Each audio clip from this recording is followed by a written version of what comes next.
ទុច្ចរិតមាន3យ៉ាង1កាយទុច្ចរិតប្រព្រឹត្តអាក្រក់ដោយកាយ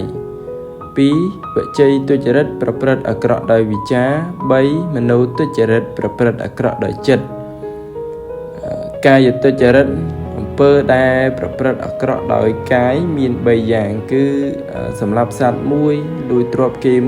1ប្រព្រឹត្តខុសក្នុងកាមទាំងឡាយ1វចីទុច្ចរិតគឺអំពើដែលប្រព្រឹត្តអាក្រក់ដោយវាចាមាន4យ៉ាងគឺនិយាយកុហក1និយាយញុះញង់គេ1និយាយចាក់ដោត1និយាយពាក្យរយរីឥតប្រយោជន៍1មនោទុច្ចរិតគឺ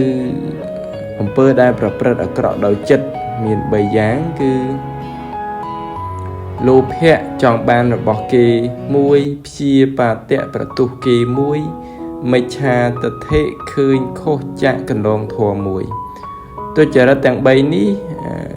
ជាកិច្ចមិនគួរធ្វើគួរលះចោលចេញម្យ៉ាងទៀតការសម្លាប់សត្វលួចទ្រព្យគេរហូតដល់ព្យាបាទប្រទុះគេធម៌ទាំងនេះមិនបានអធិប្បាយឲ្យទូលំទូលាយទេ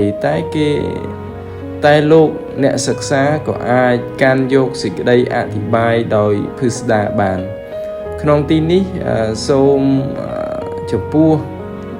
តែការឃើញខុសចាក់កន្លងធម៌ឲ្យងាយចូលចិត្តដូចតទៅនេះកតិក្នុងព្រះពុទ្ធសាសនាប្រកាន់ថាធ្វើល្អបានល្អធ្វើអាក្រក់បានអាក្រក់សេចក្តីល្អនិងសេចក្តីអាក្រក់ដែលបុគ្គលបានទទួលរ៉ាប់រងសុទ្ធតែជាផលនៃកម្មល្អនិងកម្មអាក្រក់ដែលខ្លួនបានធ្វើទុកពីខាងដើមទាំងអស់ម្យ៉ាងទៀតបុគ្គលធ្វើសេចក្តីល្អសូម្បីមិនទាន់បានទទួលផលល្អជាគ្រឿងបុគ្គលឲ្យរមែងបានទទួលសេចក្តីរីករាយចិត្ត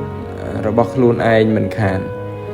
បុគ្គលដែលធ្វើអំពើអាក្រក់រមែងទទួលបានសេចក្តីសៅមងចិត្តនិងទុក្ខទោសមានប្រការផ្សេងត្រង់ការដែលពោលថាឃើញខុស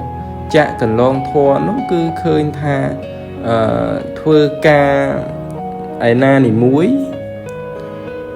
ដែលចាត់ថាល្អបើមិនមានមនុស្សដឹងមិនមានមនុស្សសរសើរមិនមានមនុស្សផ្ដល់រង្វាន់ឲ្យទាំងអស់ក៏កាលណាមានមនុស្សដឹងមានមនុស្សសរសើរដែលមានមនុស្សឲ្យជារង្វាន់ទើបឲ្យគុណក្នុងកាលនោះដែល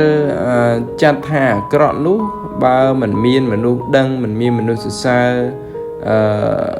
មិនមានមនុស្សចាប់បានដាក់ទោសតាន់ទេទាំងអស់ដូចគ្នាកាលណាមានមនុស្សដឹងមានមនុស្សចាប់មានមនុស្សដាក់ទោសទើបឲ្យទោសទុកក្នុងការនោះដែរ